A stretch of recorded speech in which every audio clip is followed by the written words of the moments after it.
Hello, this is Wmpyr. Here to talk about Captain Fairbairn once again, and today I want to focus on the edge of the hand blow technique. So this is in the blows section, it is technique number one, edge of the hand. It's basically a chop, right? And he says, he says when you do the chop, make sure that you don't do it with a straight arm, which he doesn't say why, but it makes sense because you could hurt your elbow. So he says make sure you use a bent arm, you know.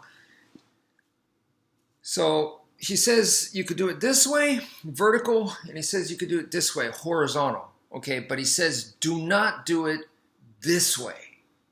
Don't do it this way.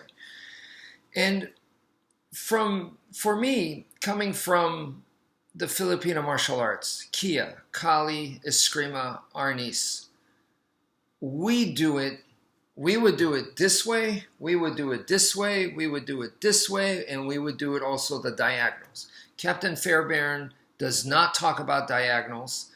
I could tell you that from Filipino martial arts, I've learned that most people do not react as well towards diagonals. They just, the brain, I guess, is not used to it, and it's easier for the brain to get confused. Therefore, diagonals are formidable. So we like diagonals, and we use diagonals a lot.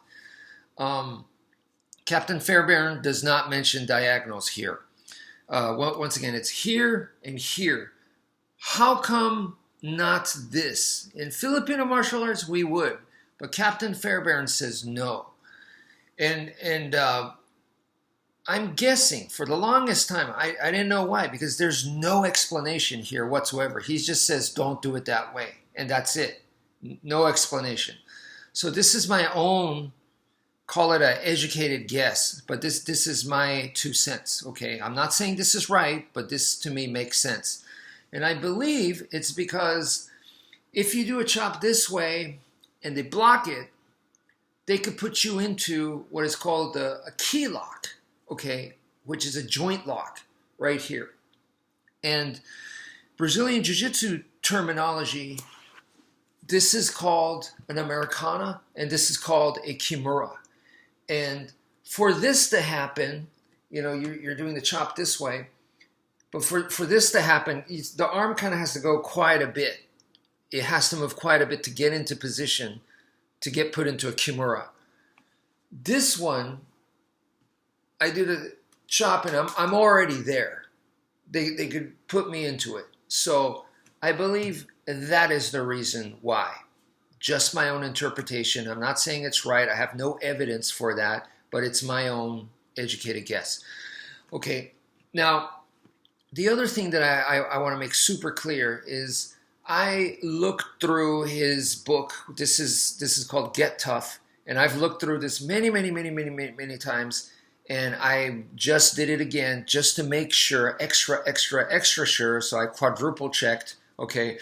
In this book, there is no defense, okay? But let me get more specific, because that's not exactly true. There is defense against a grab, choke, this kind of thing, right?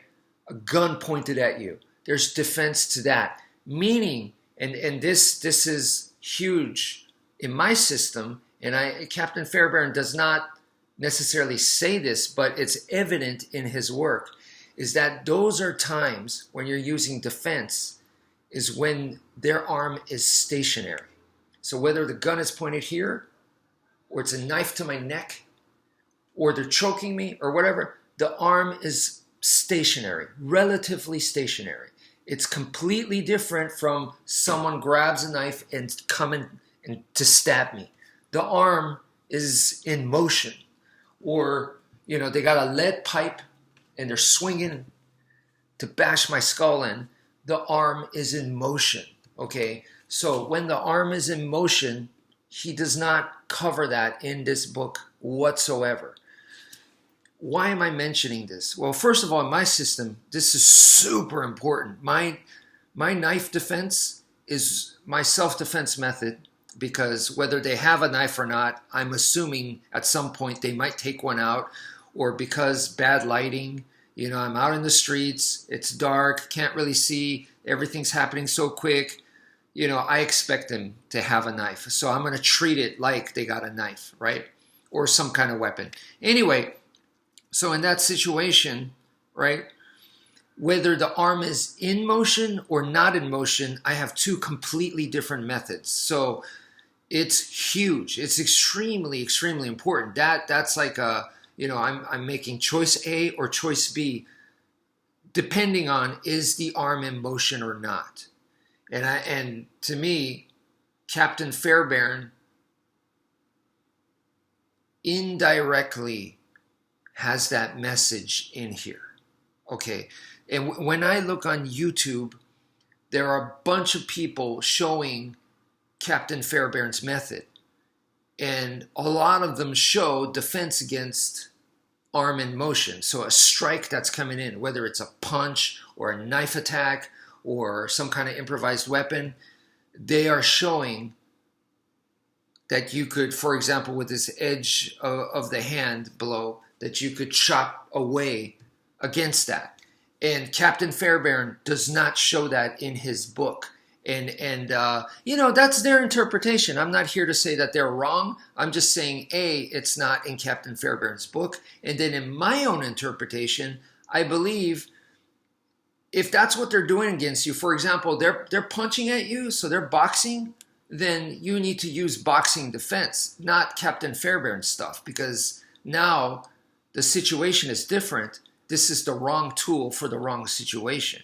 So against the punch, what's the right tool? It would be boxing. So I just want to leave it at there for now. Thank you for viewing, and take care, folks.